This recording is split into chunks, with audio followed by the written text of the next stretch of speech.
السلام علیکم ورحمۃ اللہ وبرکاتہ۔ استقبال ہے ناظرین آپ کا ہمارے YouTube channel H S official میں۔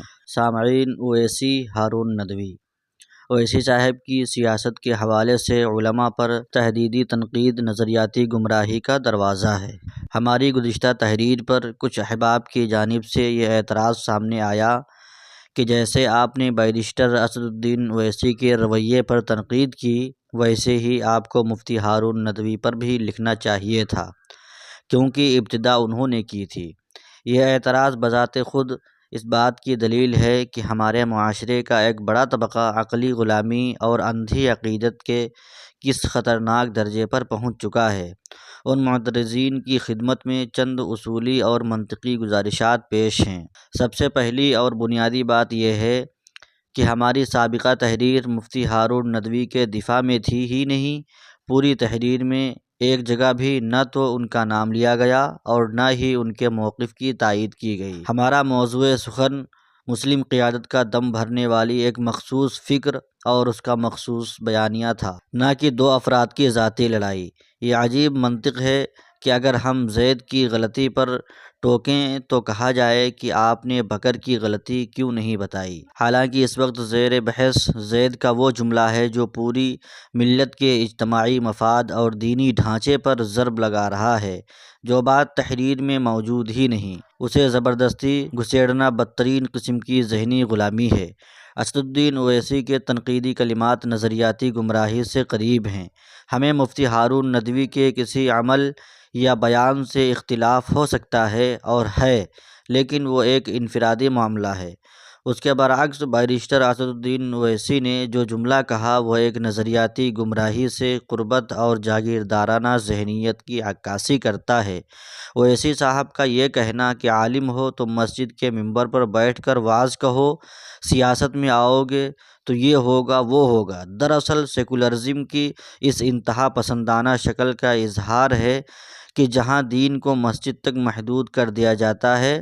کیا اویسی صاحب نے خود کو مسلم سیاست کا مختار کل سمجھ رکھا ہے؟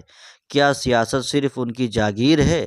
آپ کسی عالم کی ذات سے لڑیں، شوق سے لڑیں، لیکن اس لڑائی میں طبقہ علماء کو بحیثیت مجموعی نشانہ بنانا اور انہیں سیاست سے دور رہنے یا تذلیل کا ڈر دکھانا، یہ اسلام کے سیاسی نظام کی نفی ہے اور اسلام میں علماء کے ربانی رول کا جو تصور ہے اس پر ضرب ہے۔ یہ برہمنی سوچ ہے۔ یہ کہنا کہ علماء اگر سیاست میں آؤ گے تو عزت اچھالی جائے گی، یہ ایک ڈرانے والا اور حکمانہ انداز ہے۔ کیا سیاست عزت داروں کا کام نہیں ہے؟ اگر سیاست اتنی ہی گندی جگہ ہے کہ وہاں علماء کی پگڑیاں اچھلیں گی تو اویسی صاحب خود وہاں کیا کر رہے ہیں؟ اور پھر اگر انہیں ایسی ہی سیاست کرنا ہے تو پھر وہ All India Muslim Personal Law Board کا حصہ بھی کیوں بنے ہوئے ہیں؟ یہ سوال تو خیر اویسی صاحب سے بھی ہے اور مسلم پرسنل لاء بورڈ کے ذمہ داران سے بھی، کیونکہ دیکھا جائے تو پھر اس حساب سے کیا دیگر مسلم ممبران پارلیمان کو بھی مسلم پرسنل لاء بورڈ کا حصہ نہیں بنایا جانا چاہیے؟ یہ منطق کہ صرف میں ان علماء کی عزت کروں گا جو مسجدوں میں رہیں گے، دراصل علماء کو یرغمال بنانے کی کوشش ہے، اور یہ فکر ویسٹرن ورلڈ کے ٹاؤن پولیٹیکل اسلام کے تشکیل سے نکل کر آئی ہے۔ یہ وہی سوچ ہے کہ جب تک تم ہمارے حق میں بولو گے سر آنکھوں پر، ورنہ ہم تمہاری تذلیل کریں گے۔ یاد رکھیے، علماء اللہ کے دین کے داعی ہیں، وہ اپنی عزت کروانے کے لیے کسی سیاسی لیڈر کے سرٹیفکیٹ کے محتاج نہیں ہیں۔ میں پھر کہہ دوں کہ میری باتیں صرف مفتی ہارون ندوی کے دفاع میں نہیں ہیں، اور اگر ہوتیں تو کھل کر عرض کرتے۔ ہم الحمدللہ اپنی بات جسے بنظر شرع حق سمجھتے ہیں اسے رکھنے میں کسی کی ملامت کا خوف نہیں کرتے، اور اویسی صاحب اور ان کے اندھ بھکتوں کی پرواہ تو بالکل ہی نہیں کرتے۔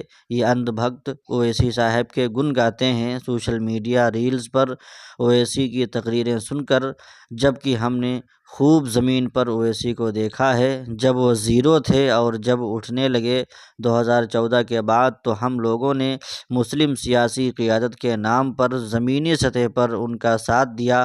چنانچہ ہم ان کے پلس اور مائنس دونوں خانے جانتے ہیں۔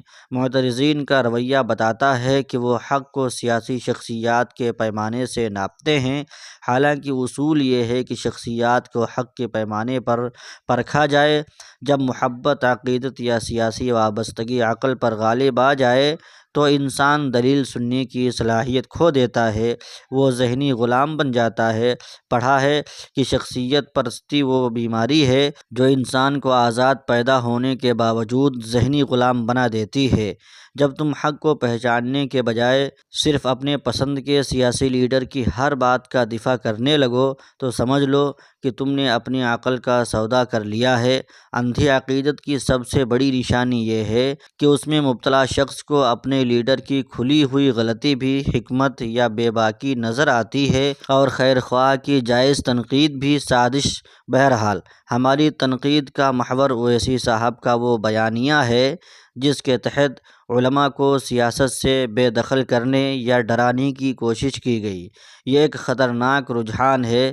تاریخ گواہ ہے کہ جس نے بھی علماء اور دین کے خدام کو، خواہ ان میں کیسی بھی اخلاقی کمزوریاں آ گئی ہوں، لیکن اگر انہیں حقیر سمجھا گیا اور اس سبب ان کی تذلیل پر جری ہو گئے تو اس کا انجام رسوائی کے سوا کچھ نہیں ہوگا۔